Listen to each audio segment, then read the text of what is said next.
오늘은 출애굽기 22번째 시간입니다. 출애굽기 22번째 시간 80세의 신을 통해 애굽이 보게 될 권능의 신이라는 제목으로 말씀을 전하고자 합니다. 오늘 본문을 여러분들이 보시게 되면은 이제 저희들이 족보까지 다 했지 않습니까? 그게 이제 아론에 대한 어떤 정당성을 그리고 아론에 대한 그 모세의 대언자 가장 최측근으로서의 어떤 그런 정통성을 세우기 위한 작업인가 동시에 그 족보 안에는 하나님의 은혜가 어떻게 이스라엘 가운데 임할 것인지 그들을 어떻게 하나님의 백성으로 제사하는 백성으로 세울 것인지에 대한 내용도 함께 들어있었습니다. 그러면서 이제 그 다음 나오는 본문이 오늘의 본문인데요. 이 본문이 마지막으로 아직까지 확신하지 못하고 두려워하는 모세에게 마지막으로 이제 확신을 심어주는 장면이 되겠습니다. 그래서 저희가 다음 주부터는 이제 본격적으로 열재앙이 우리들이 아주 잘 알고 있는 열재앙이 시작될 텐데요. 하나님께서 모세에게 종종 말씀을 해주셨었습니다. 그러니까 그 시내산에서 호렙산이라고 나와 있죠. 그래서 호렙산에서 불타는 떨기나무 가운데서 모세를 만났을 때도 하나님께서 앞으로 장래에 일어날 일에 대해서 말씀을 해주셨었고, 그리고 오늘 또 재차 하나님께서는 무슨 일이 일어날 것이며 네가 지금 당하고 있는 상황이 어떤 상황인지에 대한 어떤 객관적인 인식을 심어주기 위해서 지금 말씀을 하고 계신 것을 볼 수가 있습니다. 그러면서 하나님께서 되게 좀 의미심장한 말씀을 하시는데요. 우리가 앞서 모세를 하나님께서 얘기를 하실 때에 내가 네 형 아론에게 신과 같이 되게 하겠다 라는 말을 했던 것을 저희들이 기억하실 수 있을 텐데요. 오늘은 이제 형 아론뿐만이 아니라 내가 너를 바로에게 신같이 되게 하였다 라고 말씀을 하고 있습니다. 그러니까 이거는 여러분들 잘 보시면 알겠지만은 내가 너를 신처럼 만들겠다 라고 얘기하는 것이 아니라 신과 같이 되게 하였다 라고 이렇게 단정지어서 지금 하나님께서 말씀을 하고 있는 것입니다. 그러니까 바로는 모세와 맞닥뜨리면 이제 안 되는 사람이 되지 않겠습니까? 바로는 모세와 맞닥뜨리면 이제 안 돼요. 왜냐면은 하나님께서 이미 그를 바로에게 신과 같이 되게 하였고, 마음이 강팍하고 자신의 마음을 돌리지 않는 바로에게는 그 신, 하나님 앞에 섰을 때 심판이 기다리고 있지 않겠습니까? 그렇기 때문에 모세는 바로 앞에서 지금 이 순간 굉장히 두려운 심판자로서 자리매김하게 되는 것입니다. 모세에게 하나님께서 그러면은 왜 신과 같이 되게 내가 너를 바로에게 신과 같이 되게 하였다 라고 말씀을 하셨을까? 이것에 대해서 우리들이 한번 짚고 넘어가야 될 필요가 있는데요.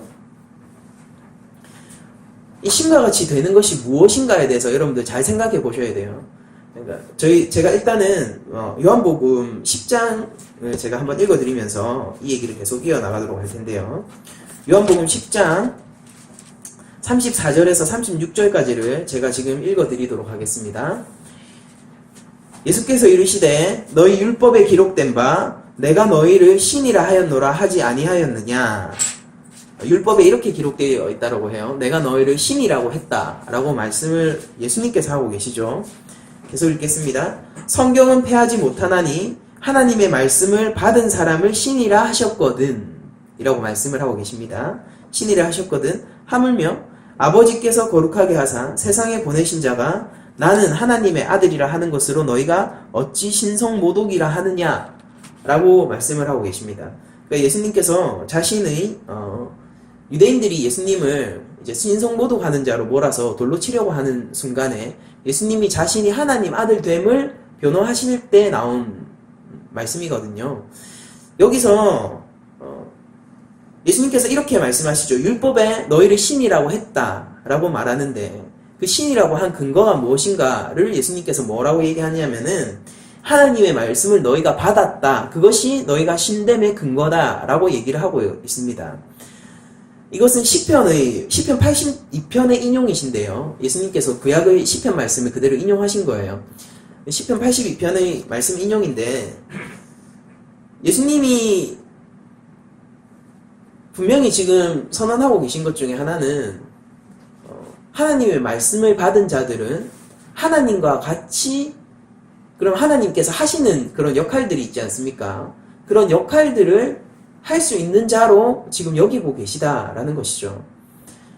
잘 생각해 보면은 제가 아론에 대해서 설명을 할 때 제가 무엇이라고 설명했는지 여러분도 혹시 기억이 나십니까? 아론에 대해서 제가 설명을 할 때 그는 모세의 대언자인데 그게 모세의 입이라는 표현으로 나왔었죠. 이게 누구누구의 입, 바로 입이라는 그런 고위 관직자가 있다라고 제가 설명까지 해드렸었습니다. 그러니까 이집트에서는 바로의 입이라는 고위 관직자가 있어서 그 신의 입이라고도 불리는데요. 신의 입이라는 그 사람은 바로의 말을 오해 없도록 가감하지 않고 그대로 전하는 역할을 하는 고위 관직자였어요. 그러니까 아론에게 네가 모세의 입이다 라고 성경이 이야기하고 있는 것은 아론이 하나님의 말씀을 받은 모세의 그 말을 가감없이 하나님의 말씀 그대로 대언하는 자로서 역할을 하게 될 것이다 라는 뜻이었고, 그것은 모세가 하나님의 말씀을 받은 자라는 반증이기도 합니다. 그리고 오늘 또한 여호와 하나님께서 모세에게 지금 바로 앞으로 가서 네가 이스라엘 백성들을 풀어줘야 된다라는 말을 전해라 라고 다시 한번 바로의 그 보좌 앞으로 보낼 때에, 바로 앞의 그 바로의 왕궁으로 보낼 때에 지금 이 말로 그 모세를 독려하고 있는 것을 저희들이 볼 수 있지 않습니까? 그러니까 모세는 왕궁에 가서 하나님에게 받은 말씀 그대로 그것을 왜곡하거나 가감하지 않고 그대로 전할 때에 그는 바로에게 신과 같은 역할을 하게 되는 것이죠. 그래서 여러분들 7장 7절에 보시면은 그들이 바로에게 말할 때 모세는 80세였고 라고 이렇게 나옵니다. 그러니까 여러분들 여기서 나오는 신이라는 단어가 히브리어 엘로힘인데요. 그것은 말 그대로 정말로 신이에요. 갓, 신입니다. 그런데 성경에서 수명이 한계가 있는, 그리고 나이를 먹는, 역사 가운데서, 영원이 아니라 역사 가운데서 한계를 가지고 존재하는 인간에게 신이라는 말을 붙인 게 모세가 유일합니다. 내가 너에게 네 형 아론에게 신처럼 되게 하겠다. 그리고 네가 바로에게 신과 같이 될 것이 되었다. 뭐 이렇게 말씀하시는 하나님의 그 말씀이 모세에게 유일합니다. 이것은 우리에게 많은 것들을 생각하게 하는데요. 모세가 무엇이 잘나서 신이라는 명칭을 하나님이 선언하신 거잖아요. 이게 누군가의 판단이 아니에요. 심지어는 모세가 자기한테 내가 신처럼 되게 해주세요 라고 말한 것도 아닙니다. 그러니까 모세는 이 일을 회피하기를 원했었죠. 이스라엘의 구원자가 이제는 되고 싶지 않았어요. 자신의 초라한 모습을 볼 때.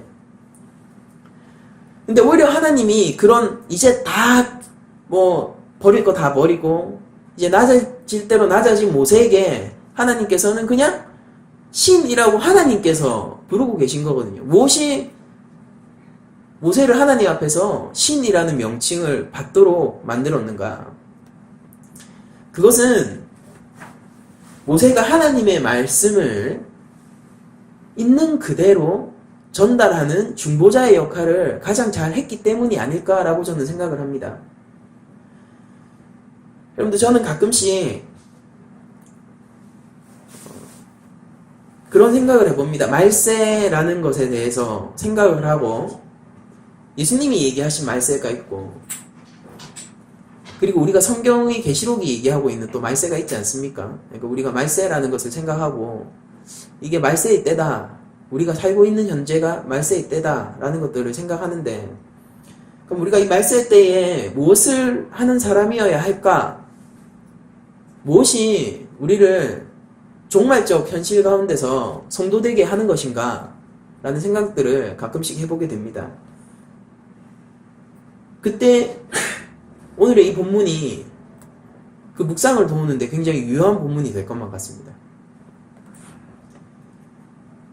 지금 출애굽기에서 여호와 하나님이 마지막으로 모세를 기운을 독려하고 있고 모세를 다시 한번 바로의 왕궁으로 보내는 이 시점에서 이 본문은 아주 많은 부분 애굽의 종말을 선언하고 있기 때문입니다.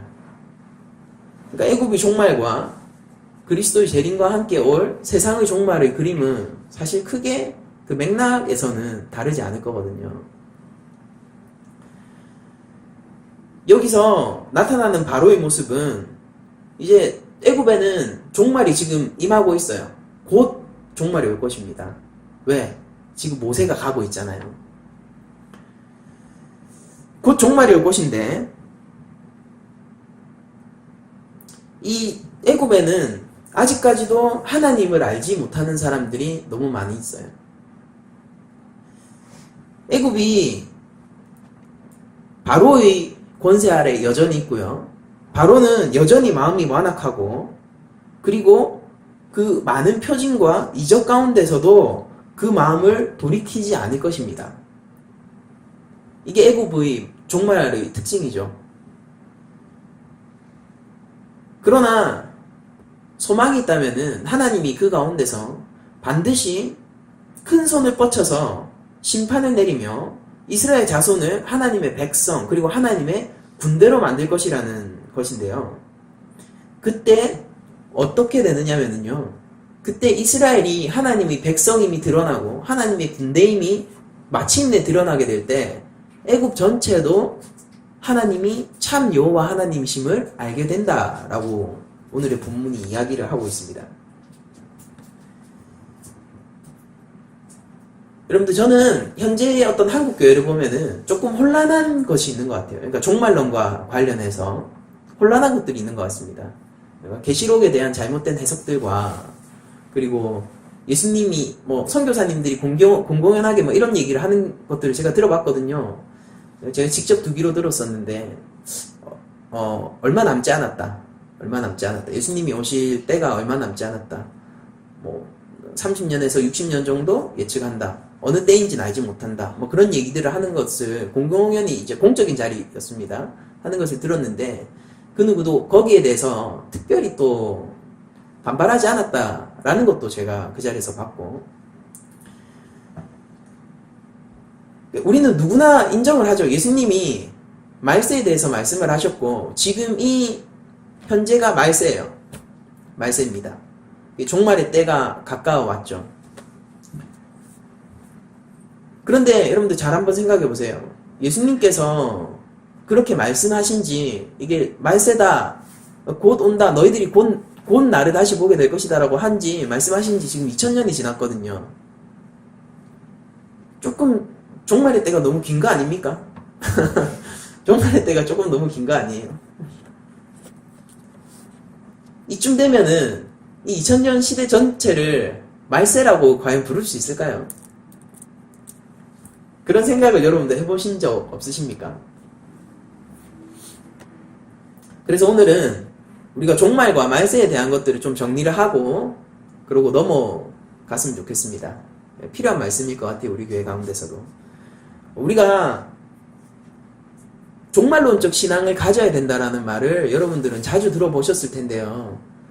그것은 우리가 종말의 현실 가운데서 살고 있다는 것이 전제가 되어야겠죠. 종말론적 신앙을 가지려면은 우리가 처한 현실이 종말적 현실이어야 된다는 거예요. 지금 마치 최소한 지금 애굽에게 열재앙이 임하기 바로 직전 아닙니까? 한 이쯤은 돼야죠. 한 이 정도 시점은 돼야지 우리가 종말 가운데 있다. 곧 임재할 곧 급하게 올 종말 가운데 있다라고 우리들이 말을 할 수 있지 않겠습니까? 그런데 세상은 아직 너무 평온한 것 같고 우리가 앞으로 누군가는 뭐 30년, 60년 얘기를 하지만은 예수님께서 언제 오실지는 누구도 모르고 누구도 예측할 수 없다라고 성경이 얘기하고 있습니다. 우리는 이 상태로 4000년을 보낼 수도 있고 만년을 보낼 수도 있고 10억 년을 보낼 수도 있고 그것은 아무도 알지 못하는 것이에요. 함부로 예수님의 재림 시기를 속단하는 것은 매우 위험한 일입니다.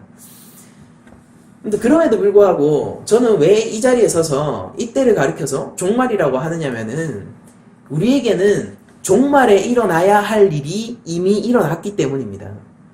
기독교의 세계관은 불교의 세계관과는 다르게 아주 직선적인 세계관입니다. 창조가 있고 그리고 심판이 있는 것이죠. 그 심판의 때는 여러분들 잘 생각해 보십시오. 언제입니까? 심판의 때는 세상의 마지막 때란 말이에요. 그 마지막 때에 이때까지 그 죄악들을 결산하는 그 시기가 심판의 때 아닙니까? 그러니까 심판의 때가 원래는 벌을 주는 때가 아니라 정의가 실현되는 때예요. 그러니까 잘한 자에게 상을 주고요. 잘한 자에게 상을 주고 그 충분히 죄악을 저지르고 못한 자에게는 그에 합당한 처우를 하는 것이 심판의 때거든요. 그러니까 정의가 바로 서고 공의가 마침내 실현되는 때입니다. 심판의 때는 누군가를 벌 주는 때가 아니라. 그런데 문제는 이거예요. 그 심판의 때에 그 누구도 하나님 앞에서 상 받을 자가 없다는 것이 문제인 것이죠. 정의가 언젠가 바로 서야 될 텐데 언제까지 미뤄질 수 없습니다. 하나님께서 오래 참으시지만은요, 하나님께서 인내를 가지시고 우리를 인격적으로 모든 인류를 다 비단 성도뿐만이 아니라요, 모든 하나님의 창조물을 자신의 형상으로 빚은 그 창조물을 인격적으로 대하시지만은 하나님께서는 공의의 하나님이시기 때문에 불의한 재판장이 아니기 때문에 언제까지나 그 마지막 심판을 미룰 수 없어요. 의인에게는 상을 줘야 하는 것이고요, 악인에게는 그에 상응하는 벌을 줘야 하는 것입니다. 그것이 정의이죠. 정의의 때가 반드시 올 것인데 그것이 마지막 심판의 때예요. 그런데 그 심판의 때에는 모두가 벌을 받을 수밖에 없어요. 왜냐하면 우리는 모두 죄악의 권세 아래 묶여 있기 때문입니다. 여러분들, 우리들 인류를 한번 생각해 보시면은 인류는 일종의 공동체예요. 공동체. 하나님 앞에 드려진 공동체입니다. 하나님이 창조를 하시면서 뭐라고 말씀하셨습니까? 하나님이 창조를 하시고 아담에게 복 주시면서 이렇게 말씀하셨어요. 너희는 생육하고 번성하라. 그 명령이 있었던 때가 하나님께서 그러니까 아담이 하나님 앞에서 선악과를 따먹는 그 실수를 범하기 전에 그 명령이 떨어졌던 겁니다. 그러면 그 상태에서 아담과 하와가 생육하고 번성했다면은 어떤 공동체가 되었을까요? 그게 하나님의 명령이거든요. 그러니까 하나님이 그걸 통해서, 아담과 하와를 통해서 여전히 계속 창조하고 계신 거예요. 하나님이 뭘 만드시고 계셨습니까? 하나님은 하나님과 관계가 있고 하나님의 자녀인 아담과 하와를 통하여서 하나님과 관계가 있고 하나님의 또 다른 자녀들이 늘어나는 거대한 하나님의 가족을 만드시려고 하셨던 거예요. 하나님은 그 목적이었다고요. 생육하고 번성했으면, 그리고 그들이 여전히 여호와를 경외하며 선악과를 따먹지 않았다라면은 그 공동체는 하나님하고 아주 밀접한 관계가 있는 하나님의 대리 통치자로서, 자, 제가 이런 말을 해볼게요. 제사장 나라. 어떻습니까? 그들은 하나님의 대리 통치자로서 만물을 주관하는 하나님의 자녀 공동체가 되었을 거란 말이에요. 하나님의 가족들이 굉장히 많이 늘었을 거란 말입니다.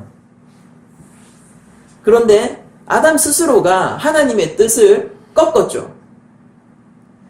그러나 하나님은 그 뜻을 꺾지 않으셨습니다. 아담은 하나님의 계획 밖으로 자신의 발을 이미 내디뎌 버렸어요. 하나님의 뜻 밖으로 자기를 이미 던졌습니다. 그러나 하나님은 그 계획을 철회하지 않으셨어요. 아담이 하나님의 명령을 어기고 그 선악과를 따먹은 순간 인류가 공동체적 개념이라고 했잖아요. 우리는 지금도 얘기하지 않습니까? 사회적인 동물이다. 아주 인디비주얼하지만은, 그러나 우리들은 사회가 없이 살 수 없는 여전히 공동체적 동물이라는 것을 저희들이 다 인지하고 있지 않습니까? 하나님도 우리 하나하나를 개개인을 인격적으로 대하시지만은, 그러나 또한 우리를 공동체로 대하세요. 아무튼 여러분들 잘 생각해 보십시오. 하나님께서 이 인류 공동체를 하나로서 그 인류라는 하나님의 자녀들, 그게 저희들이 지금 얘기하면은 완성된 교회겠죠. 천상의 교회겠죠. 그것을 하나로 받으시려고 하는데 흠이 생겨버렸어요. 흠이 생겼다고요. 여러분들, 하나님 앞에 제사를 드리고 하나님 앞에 뭔가 제물을 바칠 때 흠 있는 것은 안 돼요. 다리를 절뚝거리는 양은 안 된다는 소리입니다. 아니 그 다리 하나 절뚝거리지 다른 것들은 다 멀쩡한데요. 다리 하나 절뚝거리지 이 털의 윤기를 보세요. 그게 안 통한다니까요. 아니 다리만 요거 발목 하나 그냥 조금 부서졌을 뿐이에요. 하나님 요거 보세요. 다른 것들 보시라니까 이 눈을 보세요. 이 털을 보세요. 이 포동포동하게 살찐 이 살집을 보십시오. 어떻게 윤기가 흐릅니까? 아 이거 받으실 만한 거 아니에요? 제사에선 그런 제물을 받지 않죠. 하나님은 온전하시기 때문에 언제나 온전하신 것을 원하고 하나님은 거룩하시기 때문에 거룩하신 것만을 받을 권리가 있으세요. 우리 인류 공동체는 그 첫 꼭지 아담에서부터 이미 타락하기 시작한 겁니다. 아담에게 흠이 있으면은 하나님께서 인류 공동체를 받으셔야 합니까? 그것을 우리가 죄의 권세 아래에 있는 인류라고 부르는 것입니다. 그리고 그 죄의 권세 아래에 있는 인류는 필연적으로 하나님하고의 관계가 끊기게 되어 있겠죠. 왜냐하면 하나님이 받으실 이유가 없잖아요. 이거는 하나님 앞에 바쳐질 온전한 제물이 아니란 말입니다. 하나님이 흠향하실 향기가 없는 거예요, 이미. 그렇게 됨으로써 하나님과의 관계성이 끊기는데 이게 더 큰 문제를 낳게 되죠. 이게 하나님의 은혜의 통치, 사랑의 통치에서 벗어나 섬김의 그 통치에서 벗어나 죄의 통치 속으로 들어가서 우리가 기독교를 죄를 마치 인격적으로 얘기하는 이유가 이런 이유 때문입니다. 그 죄의 통치 속으로 들어가서 우리 모두가 하나님하고의 관계가 끊겨 하나님을 찾지도 않고 하나님의 영광을 구하지도 않고 하나님을 증거해도요. 하나님이 없다라고 부인하게 되는 그런 최악의 상황으로 왔다라는 것입니다. 그렇게 되었을 때 그 인류는 자기 손으로 자범죄를 짓게 되어 있고요. 자기 스스로 하나님과의 관계성이 끊김으로 말미암아 자기 스스로 하나님을 배반하게 되어서 또 제2, 제3, 제4, 제5, 제6 우리가 선악과를 얼마나 따먹었을까요? 아담의 타락은 이처럼 연쇄적으로 우리 인류 공동체를 결코 회복할 수 없는 죄의 나락으로 빠뜨린 것입니다. 우리들은 죄 가운데서 신음하지만은 우리가 아픈지를 모르고 우리가 하나님 없이 사는 것이 불행한 삶이지만은 그 가운데서 우리만의 쾌락과 우리만의 즐거움을 찾으면서 행복한 인생을 살고 있다라고 생각하는 아주 비참해져 버린 존재가 된 것입니다. 그러나 여기에 희망이 있는 거예요. 하나님께서는 아담은 하나님의 계획 밖으로 스스로 나가버렸지만은 하나님은 그 계획을 철회하실 권리가 있음에도 불구하고 그 계획을 철회하지 않으셨다는 것이 우리의 희망인 것입니다. 그래서 인류의 마지막 때에 우리 모두는 심판을 받아야 했었고 그 심판 아래서는 우리가 모두 징계를 받고 벌을 받아야 했었지만은 하나님께서는 자신의 독생자 예수 그리스도를 이 땅에 보내심으로 말미암아 우리의 모든 죄악을 전가받으시고 여러분들 제사를 할 때 생각을 해보세요. 제사를 할 때 안수를 할 때 우리는 지금 요새 목사님들이 성도들이 머리에 대고 안수를 하잖아요. 근데 제사법에 나오는 안수는요. 내가 제물의 머리 위에 안수를 하는 것입니다. 그게 뭐예요? 내 죄를 이 제물에게 전가하는 것이죠.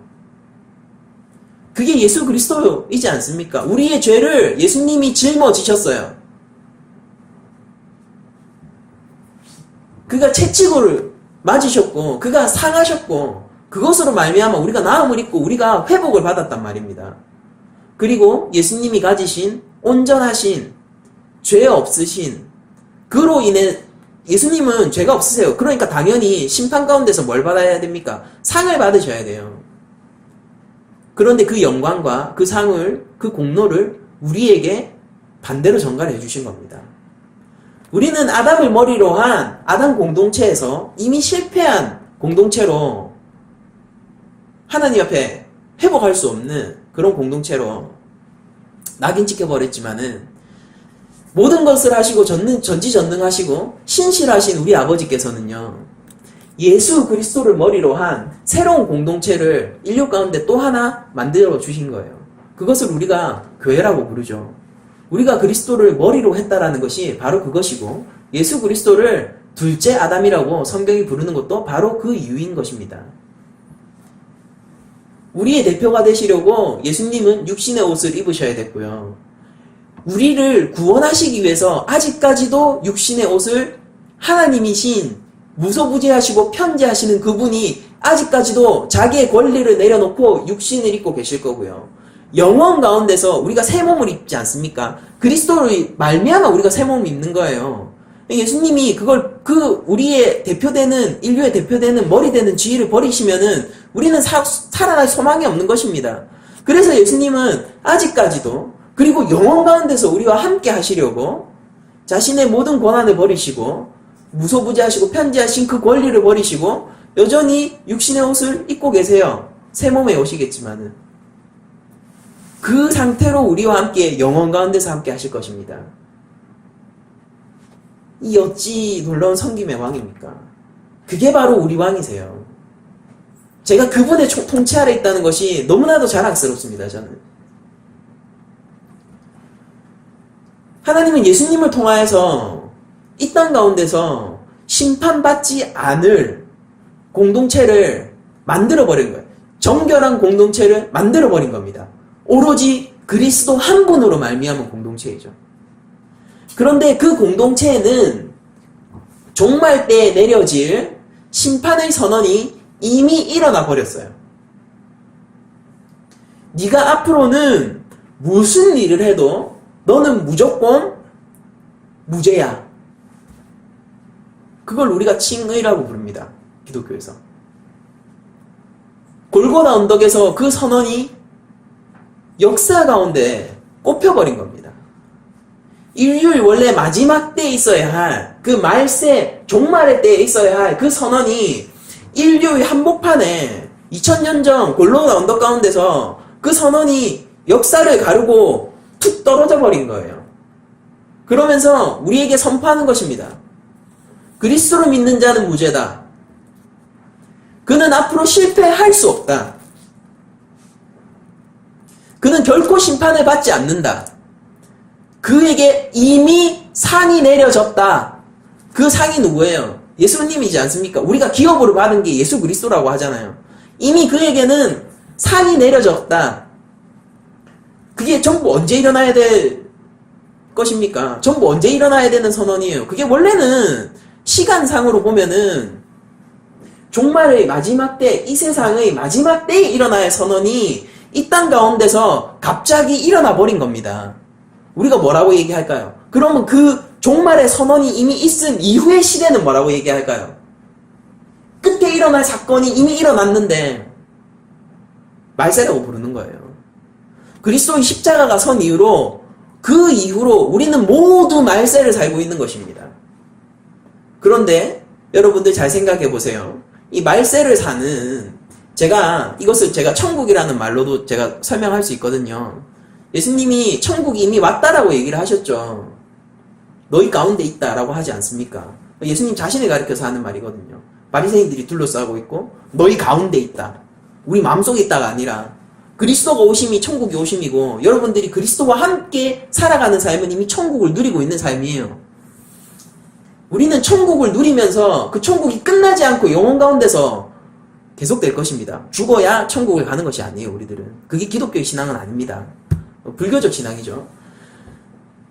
우리가 천국을 소유한 자로서 살아가는데 이 땅을 보면은요, 하나님 앞에서 여전히 심판받아야 할 사람들이 있어요. 그러면 종말의 선언이 우리한테 일어났다면은 응당 무엇이 일어나야 됩니까?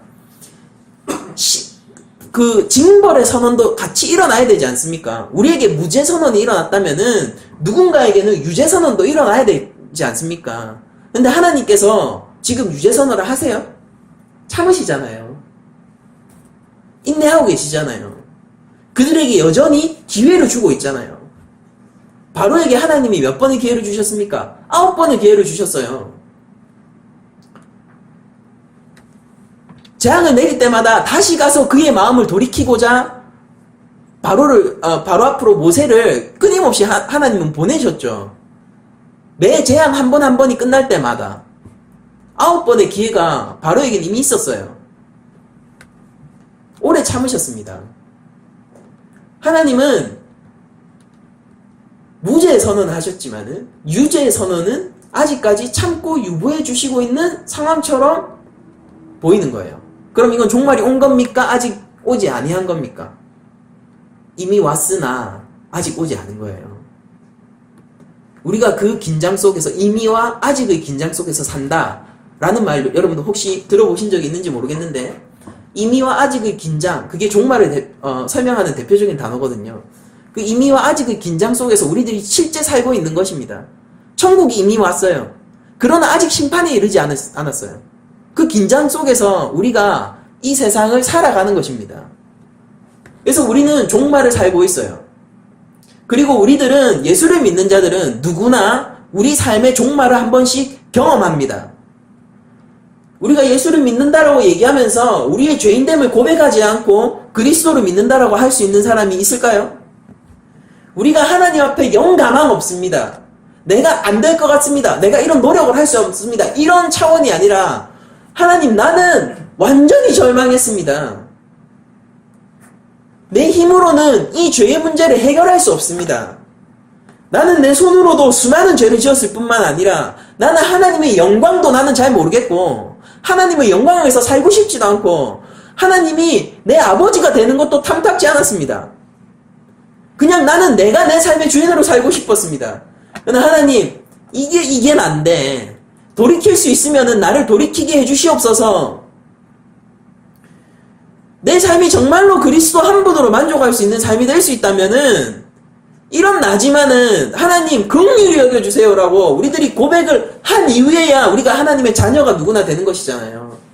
여전히 내가 내 혼자 힘으로 살만하고, 하나님 조금 도와주세요, 하나님은 아주 나에게 큰 힘이 될 거예요, 이렇게 얘기하면서 크리스천이 됐다라고 얘기할 수 있는 사람이 있다라면은 그는 크리스천이 아닌 거예요. 크리스천의 고백은 이것이죠. 하나님, 저는 소망이 없는 자입니다. 하나님은 나에게 큰 힘이 되는 것이 아니라요, 하나님이 나의 전부인 거예요. 그리스도의 십자가가 전부인 겁니다. 내 만족은 그리스도께 있는 것이에요. 그게 성도라니까요. 그런데 그런 성도에게 어떻게 종말이 경험되어지지 않을 수가 있어요. 그 죄로 인해서 내가 받아야 할 합당한 형벌, 그게 뭡니까? 하나님과 영혼 가운데서 이제 정말로 관계가 끊겨버리는 겁니다. 하나님 없이 살고 싶어한 모든 사람들이 마침내 하나님 없이 정말로 살게 될 거예요. 행복할까요? 하나님이 이 세상 가운데서 노아 홍수 때 약속하셨잖아요. 약속하셨단 말이에요. 우리 이 땅을 내가 두 번 다시 이처럼 물로 심판하지 않겠다라고 얘기하면서 모두가 심판받았어야 했지만은, 그럼에도 불구하고 여전히 죄가 득실득실하지만 여전히 하나님께서 그들을 심판할 권리가 계시지만은, 노아 언약 가운데서 하나님은 여전히 그 손을 뻗치고 계세요. 긍휼의 손을. 이 땅을 유지할 이유가 없습니다, 하나님은. 그러나 하나님께서는 유지해 주시고 계세요. 노아와 약속하셨잖아요. 그 약속의 혜택은 여전히 우리가 아직도 잊고 있는 것입니다. 그래서 우리가 이미와 아직의 긴장 사이에 있을 수 있는 것이기도 하고요. 우리 모두는 종말을 살아갑니다. 그런데 그 종말을 살아가는 크리스천의 참 태도는 무엇이냐면요, 아주 간단해요. 예수 그리스도를 붙드는 삶인 것입니다. 그것 외에는 사실은 없어요. 여러분들, 예수님이 얘기하신 종말의 증상들, 혼란한 그 세대가 이 땅 가운데는 없을 것 같아요. 우리가 잘 살고 있습니까? 예수 믿기 좋은 곳에 우리가 살고 있는 거예요. 저는 의문을 표할 수밖에 없습니다. 우린 수많은 위협 가운데 있습니다. 더 이상 가나안 땅의 우상은 우리를 위협하지 못하지만은, 우리들은 그 우상을 욕망하던 사람들의 욕망과 동일한 욕망을 여전히 가지고 있어요. 가나안 신들을 섬기던 그 욕망들, 그 신이 좋아서 섬겼겠습니까? 자기 욕망을 실현해 주니까 섬긴 거 아닙니까? 그 욕망들을 우리들은 여전히 이 발전되고 문명화된 사회 속에서도 그 거친 욕망들을 여전히 가지고 살고 있습니다. 이제 우상의 자리는 돈, 사랑, 명예, 평화로운 삶, 존경받는 삶, 학문, 수많은 것들로 대체가 됐고, 이 땅 가운데 하나님이 유익을 위해서 주신 것을 신의 자리에 놓음으로 말미암아 우리 스스로를 파멸로 걸어가게 하는 그런 시대 속에서 우리들이 살고 있단 말입니다.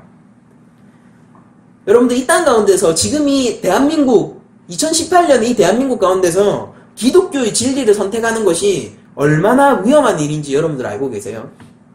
여러분들 하나님이 천지의 창조자이시다라고 얘기하는 것, 하나님이 종류대로 창조하셨다라고 얘기하는 것은 얼마나 많은 위험을 감수해야 되는지 압니까? 가끔씩 그런 욕망도 들지 않으세요?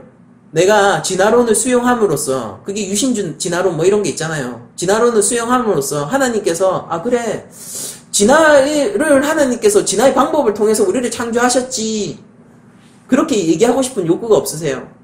그 욕구의 근저에는 뭐가 있습니까? 성경의 말씀, 이걸 따르는 건 너무 전근대적이지 않습니까? 과학의 발견이 현대적인 거잖아요. 사람들이 나를 맹목적이고 멍청한 신앙을 가지고 있는 것으로 보는 게 여러분들 두렵지 않으세요? 공공연한 그런 시선들. 전 예전에 직장 생활할 때, 쟤는 교회 다녀서 술 못 먹어. 이게 되게 부담됐거든요. 그게 그냥 얘기하는 게 아니에요. 쟤는 교회 다녀서 술 못 먹어. 그게 그냥 얘기하는 게 아니라, 쟤는 너무 믿는 애니까 너무 건드리면 골치 아파져. 그런 뉘앙스거든요. 야, 쟤는 술 못 먹으니까 나도 이런 뉘앙스란 말이에요. 그런 것들이 부담스럽지 않으세요? 조금 한번 그냥 술 마시고, 술 마시는 게 뭐 죄의 영역도 아니고 진리의 영역도 아니니까 안 취하면 되지 이러면서 술 마시고 싶지 않으십니까?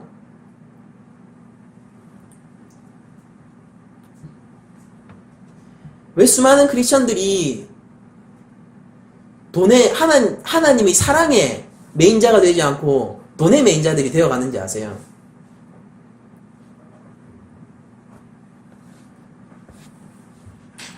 여러분들, 우리는 종말 가운데 있는 것입니다.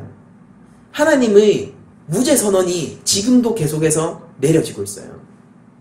마지막 때에 있어야 할 그 변치 않는, 그러니까 우리가 실패할 수 없다니까요. 그 변치 않는 무죄 선언이 지금도 여전히 일어나고 있습니다. 그렇다면은 무죄 선언이 있다는 것은 유죄 선언도 가능하다는 소리입니다. 우리에게 중요한 것이 무엇입니까? 왜 우리가 우리의 신앙을 점검해 봐야 하는 것이죠? 종말론적 신앙이 그렇게 두려운 신앙인가요? 저는 잘 모르겠어요.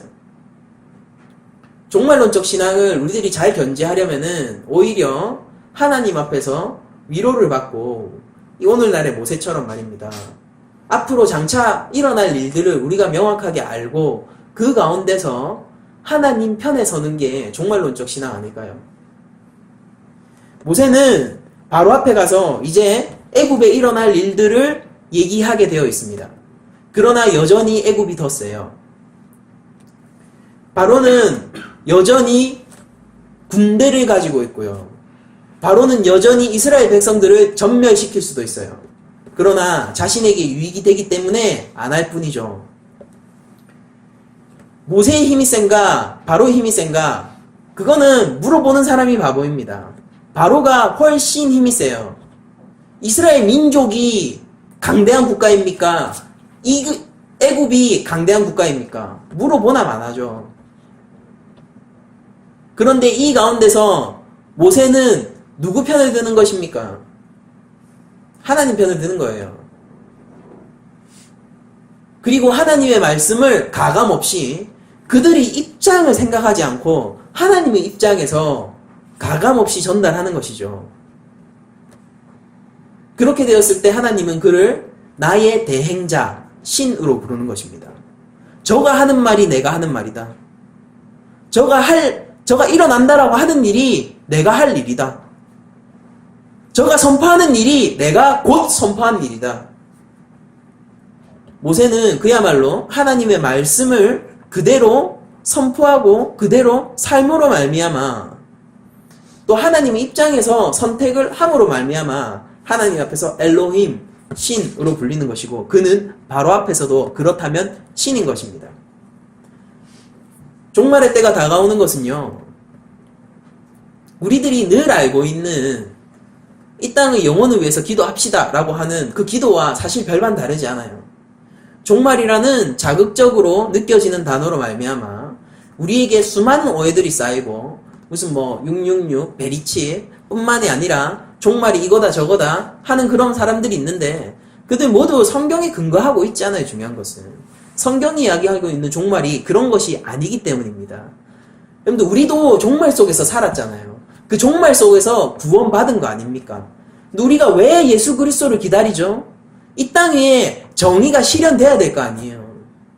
강도가 드글드글하고 있다면은 경찰이 오길 바라는 건 정당한 우리 마을에 전부 막 한 집 건너서 강도고 한 집 건너서 도둑이고 뭐 이러면은 우리 마을에 이 무법지대에 경찰이 오길 바라는 것은 정당한 소망 아닙니까? 우리가 강도를 심판하고자 하는 것이 아니라 강도들이 마음을 돌이켜서 선량한 시민이 되기를 원하는 것이죠. 그게 우리 소망의 본질이에요. 야, 너희들은 예수 믿고 구원받았다고 하면서 예수 믿지 않는 자들을 죄인이라고 감히 그렇게 너희들 교만하게 얘기를 해? 여러분, 이 가운데서도 여러분들 한 발 물러서고 싶지 않으세요? 정말로 예수 믿기 좋은 세상입니까? 편협한 기독교, 관용이 없는 기독교, 이 말에서 조금 벗어나보고 싶지 않으세요? 우리가 예수 믿기 좋은 시대에 살고 있습니까? 우리가 누구의 편입니까? 무엇이 객관적 사실일까요?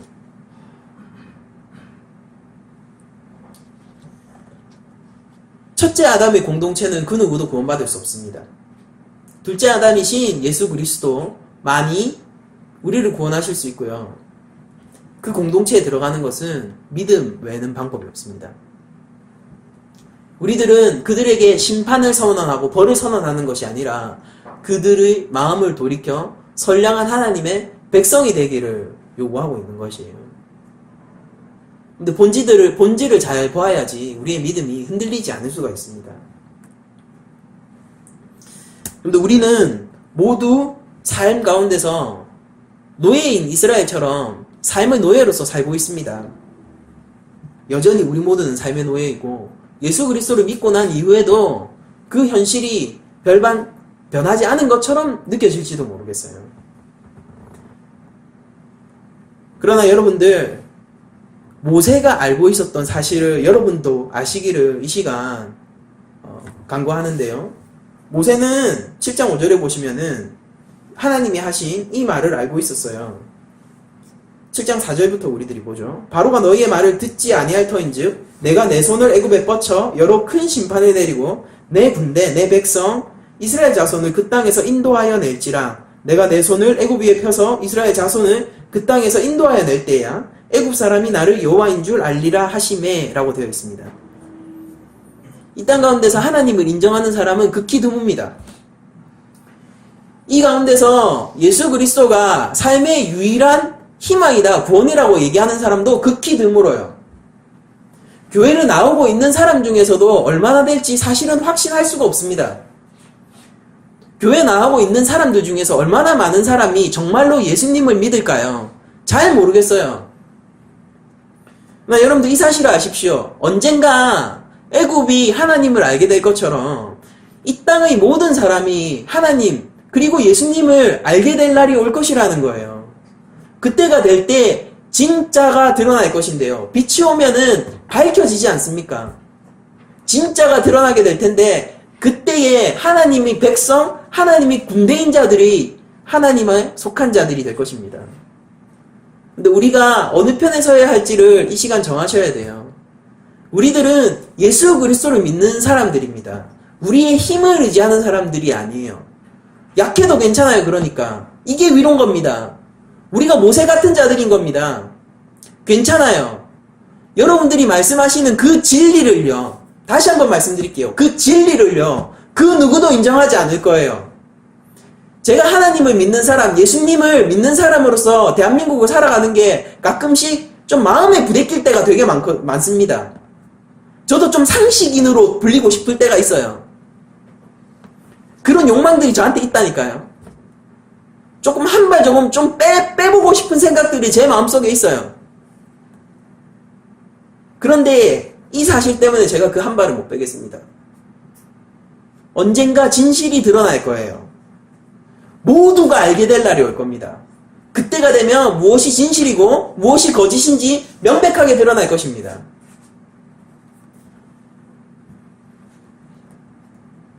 하나님께서는 그 펼친 손을 거두지 않고 계시다는 사실이 우리의 위로가 되었으면 좋겠습니다.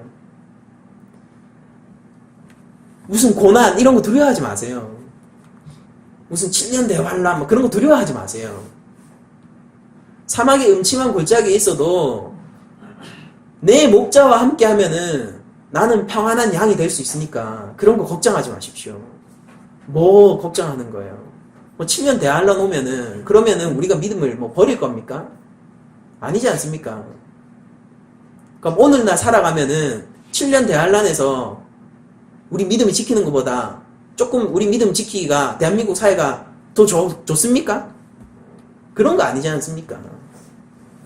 교묘하게 반발만 빼고 싶은 사회가 대한민국 사회잖아요. 믿음에서 교묘하게 딱 한 발만 벗어나고 싶은 게 대한민국 사회잖아요. 근데 여러분들 그거 아세요? 한 발을 벗어나든 100발을 벗어나든 그것은 온전한 게 아니에요.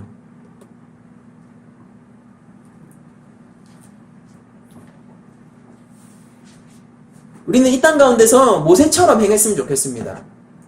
오늘의 제목이 80세의 신을 통해 애굽이 보게 될 권능의 신인데요. 80세의 신으로 불리는 모세는 애굽 가운데서 앞으로 일어날 하나님의 일을 정직하게 가감없이 선포함으로 말미암아 마침내 애굽이 권능의 하나님을 보게 만드는 아주 중요한 역할을 담당하고 있습니다. 여러분들 이 땅을 사시면서 무엇이 여러분들의 목표입니까? 저는 그 목표가 성도라면은 당연히 하나님의 영광을 위해서라고 말이 나왔으면 좋겠습니다. 무엇이 우리를 하나님을 영광되게 할까요? 여러분들이 어떻게 하나님의 영광을 위해서 살 수가 있을까요? 하나님이 영광이신 것을 알아보는 사람들이 하나님을 영광되게 하는 것입니다. 하나님 영광이시네요. 하나님이 영광 그 자체시네요. 그것을 고백할 수 있는 사람들이 하나님의 영광을 위해서 사는 사람들이에요. 권능의 하나님, 창조의 하나님, 우리를 구원하시는 구원의 하나님, 그 하나님이 모두 우리의 하나님이어야 한다는 소리입니다. 여러분들의 삶의 주인이 누구냐인 것을 제가 지금 묻고 있는 것이에요. 종말론적 신앙을 여러분들 견지하십시오. 여러분들이 받은 은혜를 생각하세요. 우리에게 이미 떨어진 종말의 심판, 너는 괜찮아. 너는 내 자녀야. 너는 결코 그 누구도 무너뜨릴 수 없어. 그 선언을 여러분들 붙드십시오. 또한 주위를 바라보면서 여전히 그 심판의 때를 향하여서 달려가고 있는 자들의 그 영혼들을 불쌍히 여기세요. 여러분들의 삶의 근거를 말씀 위에 두시고요. 예수를 믿는 그 믿음 위에 두시고요. 하나님 말씀에 순종하며 예수를 믿는 그 믿음을 더욱 확고히 해나가면서 여러분들 삶을 사시면 되는 거예요. 그렇게 예수를 본 자는 아버지를 보게 되고요. 아버지를 보게 된 자는 아버지가 영광이라고 고백하게 되는 것입니다. 근데 우리가 그 하나님의 이름에 합당한 영광을 돌리기 위해서는 그 무엇보다도 예수님이 나의 구주가 되어야 하는 것입니다. 한 주간의 삶 속에서 우리들이 붙들고 갈 것이 무엇인지를 잘 생각해 봤으면 좋겠어요. 한 발 빼고 싶을 때 있잖아요. 너무 많아요. 대한민국 사회를 놓고 얘기하는 겁니다. 우리에게 목숨의 위협은 없지만은요, 신앙의 위협은 더욱더 교묘하고 더욱더 세련된 형태로 다가오고 있습니다. 여러분들이 무엇을 선택하든지요, 사회는 용인할 거예요. 기독교 국가가 아니잖아요. 여러분들이 어디로 가든지 사회는 용인할 것이고, 때때로는 여러분들이 신앙을 저버리는 것으로 말미암아 사회는 칭찬과 박수를 보내게 될 것입니다. 그래, 그거지, 맞지.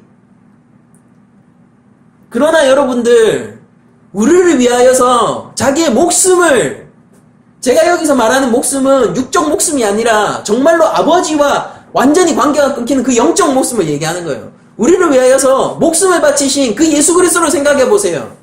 그분은 한 번도 우리를 저버린 적이 없습니다. 하나님은 한 번도 그 편선을 빼신 적이 없다니까요.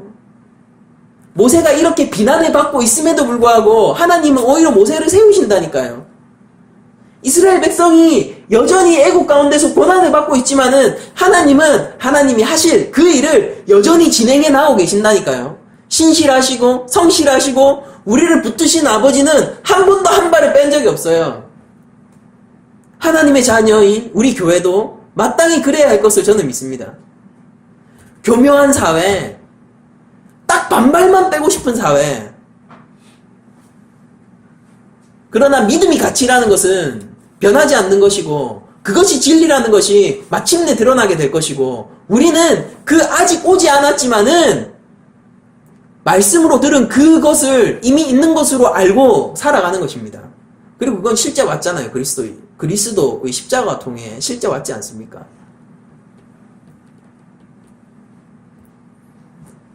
저는 이 시간 여러분들에게 그 어떤 것들보다 여러분들의 믿음이 굳건하여지기를 축원합니다. 한 주간 살아가면서 여러분들이 믿음 위에 서시기를 원해요. 예수를 믿는다라는 말이 강단에서도 점점 사라지고 있는 이때에, 강단에서도 우리가 복받자 어쩌자 하고 있는 이 시대에 예수를 믿는다는 말이 초신자가 듣기에, 우리가 죄인이라는 사실이 초신자가 듣기에 너무 부담스러울까봐 다른 말로 유하게 돌려서 얘기하고 있는 이 시대에 여러분들, 저는 여러분들에게 요구하는 것은 이거예요. 우리가 그리스도가 아니라면은 어떻게 기독교인입니까? 우리가 그리스도가 아니라면은 우리가 어떻게 성도일 수가 있어요? 우리가 그리스도가 아니라면은, 그 예수님이 아니라면은 우리가 어떻게 하나님의 자녀일 수가 있냐는 거예요. 종말에서 우리가 지켜야 할 것은요, 우리의 안위가 아니라 우리의 마음과 생각입니다. 종말 가운데서 우리가 지켜야 할 것은요, 사단도 우리를 몸을 공격하고 싶어 하지 않아요. 우리의 믿음과 우리의 마음을 공격하기로 원하죠. 정말로 지켜야 할 것을 우리가 지키고, 우리가 이미 믿음 가운데 서 있고, 그리고 이 믿음 가운데 섰을 때 하나님이 주시는 평안을 누리시기를 원합니다. 그게 우리 삶의 진짜 평안이거든요. 다른 우상들은 일시적인 만족을 주지만은 하나님의 평안은 천국, 그 영원한 평안으로 함께 오기 때문입니다. 우리 모두가 이 땅을 살아가면서 80세의 신 모세처럼 하나님의 말씀을 그대로 믿고 따르는 자들이 되기를 원합니다. 우리 삶으로, 입술로 우리의 믿음을 고백하기에 부끄러움이 없는 자들이 되었으면 좋겠습니다. 마지막으로 이 얘기를 하고 싶은데요. 창조론과 관련해서 그리고 진화론과 관련해서 이런 많은 감동는 말들이 있고, 그런 것들을 제가 또 유의해서 지켜보는 편인데, 그런 것들을 보면서 느끼는 것은, 많은 신앙인들이 성경의 말씀에 순종하는 것보다 내가 합리적인 신앙인이라고 보여지는 것에 더 관심이 많은 것 같이 느껴져서 안타까울 때가 많았어요. 나는 합리적인 신앙인이야. 그러니까 한마디로 뭐예요? 세상의 비판에서 벗어나고 싶은 거 아닙니까? 난 너무 믿는 사람은 아니야.